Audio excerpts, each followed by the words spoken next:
Journal d'un paumé. Finalement, c'est l'histoire d'un mec qui essaye de changer de vie à 30 ans. Bonne écoute! Pour ce tournage, il fallait ramener son propre costume. C'était encore une scène de soirée un peu gala, où il fallait donc être chic et élégant. Et ça a été l'occasion pour moi de ressortir mon costume de mariée. Ça avait été validé en ligne par la costumière, j'avais pas eu besoin de venir pour faire un essayage ou autre. Donc la veille du tournage, je prépare mon petit sac, chemise repassée, etc. Sauf que le lendemain, quand j'arrive, au niveau de l'habillage, je préviens, je dis bah normalement c'est bon, tout est repassé et tout. Et il y a la costumière qui sort mon costume. Donc le costume ça va, mais la chemise était plein de plis. Et elle me regarde, elle dit ah oui en effet ça valait le coup de la repasser. Enfin bref, je reconnais pas mal de gens des autres tournages que j'ai pu croiser lors du tournage en boîte de nuit ou la scène de gala que j'évoquais dans un épisode précédent. Je constate aussi que j'ai échappé au kilt parce qu'en fait dans ce film c'est une scène qui se passe en Angleterre et il y a des gens qui ont un costume en fait de un peu comme la garde, je sais pas, la garde royale et il y a aussi des nobles, enfin des gens qui jouent des nobles britanniques. Donc ils ont un kilt. Et sur le coup, je fais ouf, j'ai échappé au kilt. Mais en fait, avec le recul, ouais, ça m'aurait pas dérangé parce que je sais pas si j'aurais d'autres occasions de mettre un kilt. C'est encore un gros tournage parce qu'on est 150 figurants. Il y a vite du retard au niveau du HMC. En fait, j'ai pas le temps d'être coiffé, maquillé parce qu'il y a trop de monde. Donc à 11 heures, on nous envoie manger déjà parce que le tournage va durer jusqu'en fin de journée. Je reconnais au passage le copain du théâtre d'impro qui lui cette fois-ci s'occupe d'être assistant en mise en scène. Dans le but d'avoir son intermittence en fait, il y a beaucoup de comédiens qui multiplient les cachets de mise en scène, de régie, etc.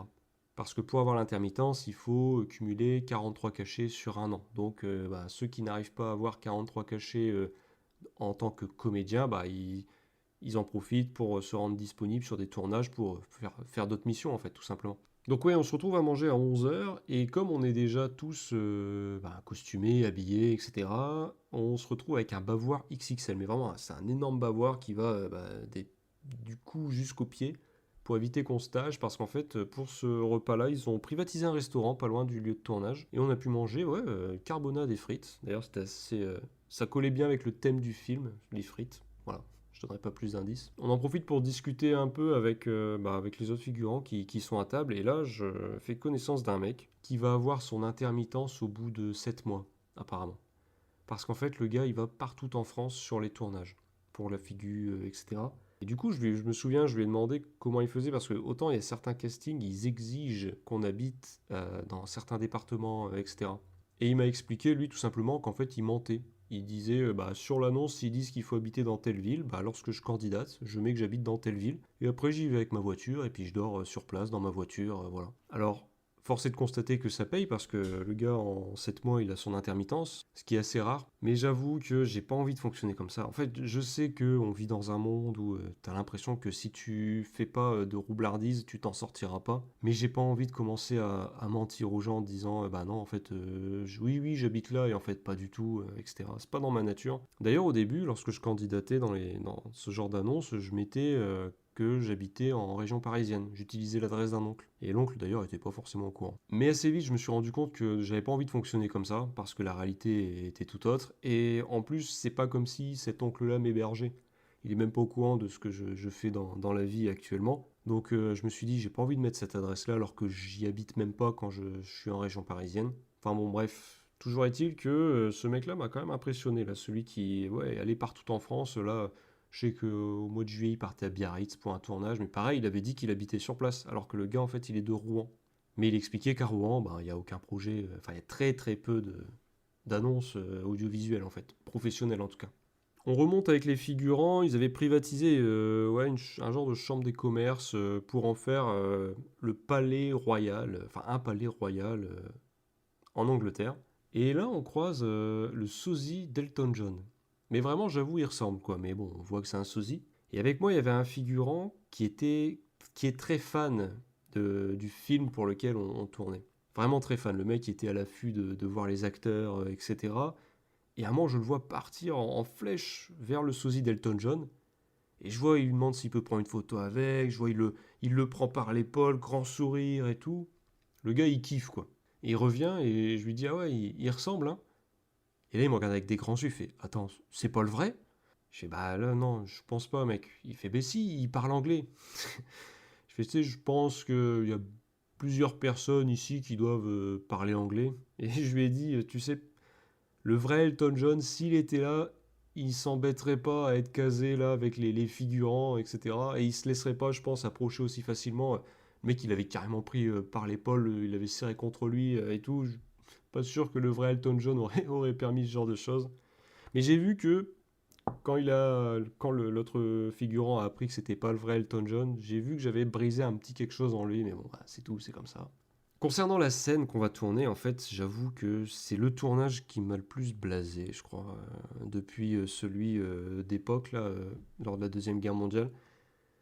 Parce que celui-là, j'ai vraiment servi à rien. En fait, on était dans une file d'attente et les acteurs principaux étaient devant, enfin, étaient les premiers parmi cette file. Et la scène, c'est tout simple, c'est ils entrent dans une grande salle où ils rencontrent le roi et la reine d'Angleterre. Et nous, en fait, on fait la file derrière et on avance un petit peu. Mais quand je dis on avance un peu, c'est genre, je sais pas, on avance de 3 mètres. Et au bout de 3 mètres, et ben allez, coupez, allez, on se remet en place. Et c'est tout. Et on voit très bien avec les gens autour de moi, on voit très bien qu'on n'est pas dans le cadre, en fait. La plupart du temps, on n'est vraiment pas dans le cadre. Et si on l'est, c'est à peine. Mais c'est pour simuler une longue file d'attente, quoi. Bref. On sent que, ouais, on sert vraiment à rien, mais bon, bah, c'est tout, c'est expérience, ça permet aussi de rencontrer des gens, etc. Et j'avoue, c'est la première fois que je joue enfin, dans une scène un peu comique, en tout cas dans une comédie, et c'est la première fois que je me fais un peu avoir, dans le sens où, lors de la première prise, j'entends les acteurs dire leurs répliques, et j'avoue, il y en a un, il me fait marrer, en fait. Donc je me suis retenu de rigoler, enfin j'ai un peu rigolé. Bon, de toute façon, j'étais tellement loin que personne n'a remarqué. Mais c'est la première fois que pendant un tournage, je vois les acteurs là donner la réplique et que c'est drôle en fait. Et c'est pas évident, ouais, en tant que figurant de. Enfin, après coup, voilà, j'ai réussi à anticiper. Une fois que j'avais entendu la blague une fois, ça me faisait plus rire. Mais la première fois, j'avoue que ouais, il m'a fait marrer le mec.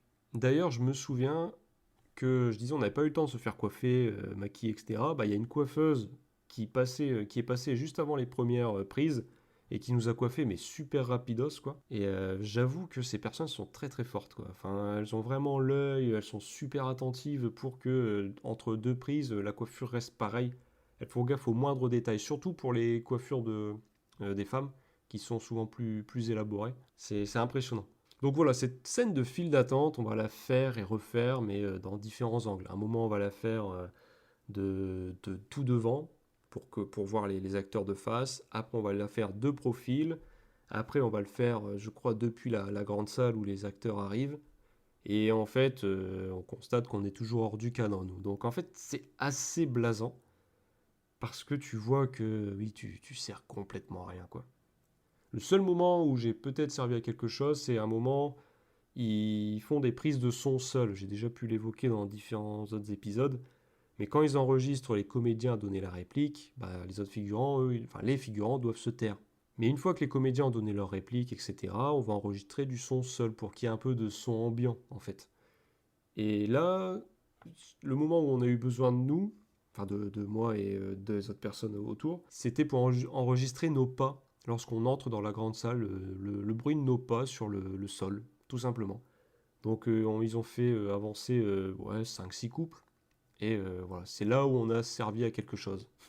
Avec le recul, on se rendait compte que pour une scène qui se passait dans un palais royal, etc., bah, ça fait un peu cheap. Mais bon, en vrai, c'est de notre point de vue en tant que figurant, etc. Le rendu à la caméra sera tout autre, j'imagine. Et on voit quand même que c'était une grosse production, ne serait-ce que pour le repas du midi. Ça, c'est vrai que c'est un bon indicateur pour savoir si la prod derrière, elle est costaud ou pas. J'en ai profité pour rencontrer un notaire, un mec qui est là et qui aime bien faire de la figuration de temps en temps, enfin assez régulièrement même j'ai l'impression, avec sa compagne. Mais lui dans la vie il est notaire, il cherche pas à être comédien, hein, il me disait lui ces tournages-là ça lui permet juste de décompresser du rush qu'il peut connaître au boulot et de se retrouver aussi avec sa compagne parce que là il a eu un enfant et il dit ces petits moments de partage avec ma femme où on se retrouve qu'à deux quoi.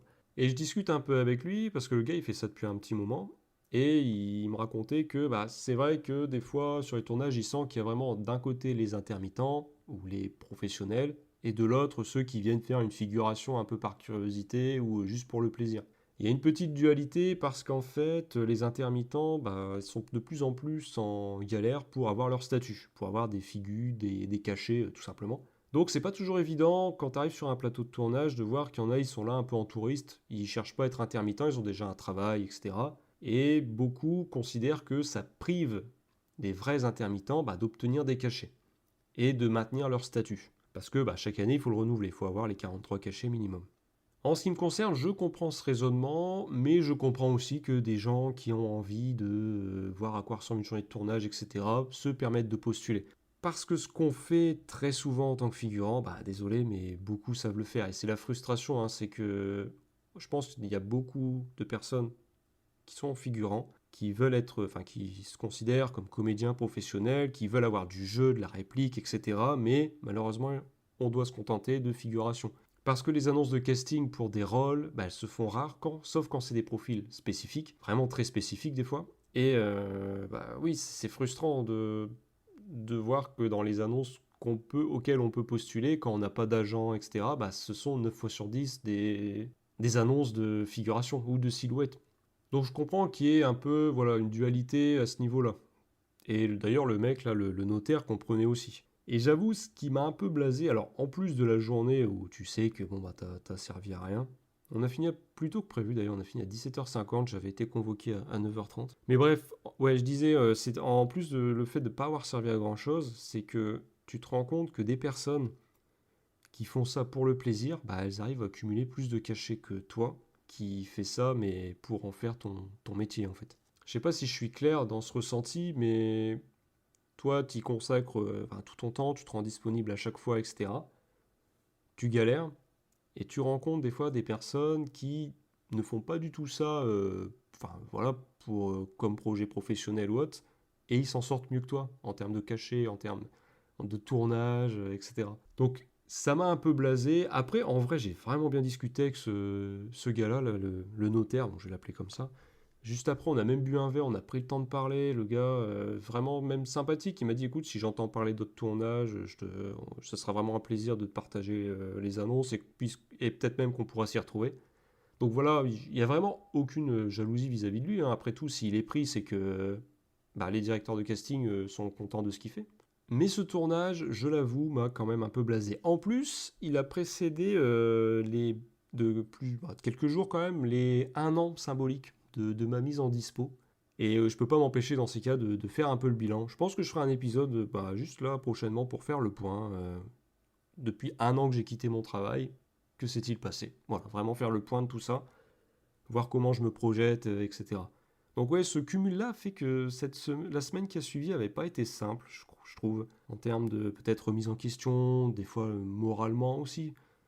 Mais voilà, on continue l'aventure et je vous donne rendez-vous au prochain épisode. Journal d'un paumé, raconté par le paumé en question.